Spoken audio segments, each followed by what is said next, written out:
So because I have absolutely no clue whether TikTok will actually grant my appeal and reinstate my most recent poem, I figured instead of being disappointed about it, I'd be a bit more proactive and I'd just reuse the slides that I'd made for it and discuss the subject regardless of whether the poem is reinstated or not. And essentially the subject is speciesism. I'm sure that most people listening to this, if you saw an animal, I'm just talking about a cat or a dog here, you know, most animals, if you saw one that had been hit by a car or was struggling in the street, there is almost an instinctive desire to help that animal. I would like to think that the vast majority of people would go out of their way to help an animal that was in need. So why is it that people will do this for dogs, for cats, even for wildlife, for foxes, badgers, deer, but yet don't make that connection at all when it comes to their food?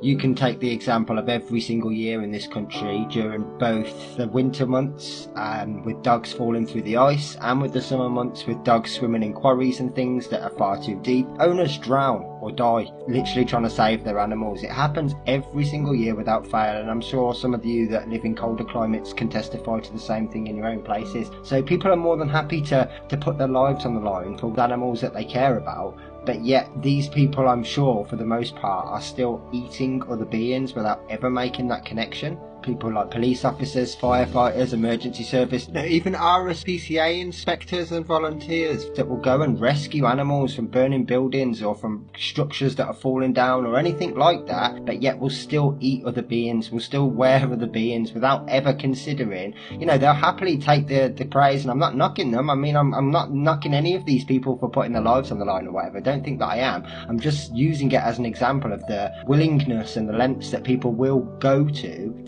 save certain species of animals. The same with people petitioning or campaigning or protesting in the street or anything like that. The lengths and efforts that people will go to for certain species, whilst at the same time completely ignoring the contributing to this industry that destroys billions of them every single month. You could take another example in the UK. Very recently we had a West Ham footballer called Kurt Zouma that was literally filmed abusing a cat. I mean, the cruelty was definitely there, it was clear as day, and he deserved to be punished. But you read the comments and the outrage and the uproar against this guy, and it's like, hang on a minute, the vast majority of you are eating animals, so it's far worse than anything that he did. You know, and I'm not defending this guy at all, and I'm just using it as a point that both the general public and the media made a huge example out of him for his cruelty and his mistreatment of one cat, when in reality all of those people, for the most part, and especially like mainstream media that are all happy to jump on the back of this, they all promote industries that literally destroy the lives of animals every single day of the week. People will call Kurt Zouma now probably for the rest of his life an animal abuser, and that'll be something that he'll have to live with forever. For everyone seems to ignore that the biggest animal abusers in this country are farmers and slaughterhouse workers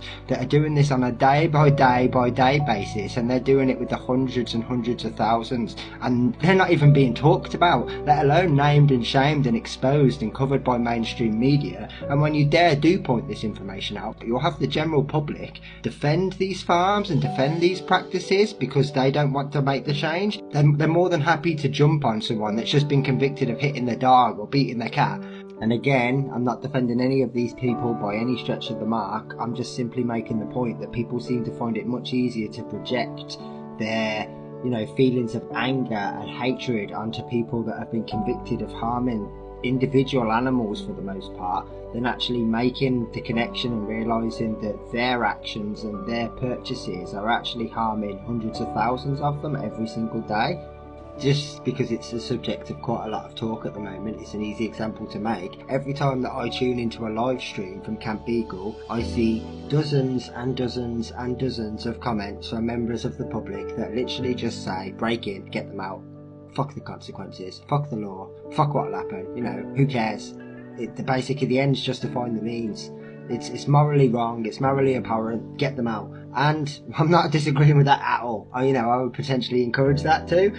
My point is, if I was to agree with a load of other people to get a load of calves out of a farm, these same people would not be in support of us. They'd be calling us extreme terrorists, animal rights activists, vigilantes, whatever. Like, there's always this exception, there's always this complete separation, when in reality, what is the difference? The same reason that you all want those beagles out of MBR is the same reason that we would be going and taking those calves. Absolutely 100% exactly the same. The only difference is you don't think that calves are worth saving because they're your food. Somewhere else in the world doesn't care about saving dogs because they're their food, and you absolutely hate that. So put that frame of mind back on and think, this is how we feel every day.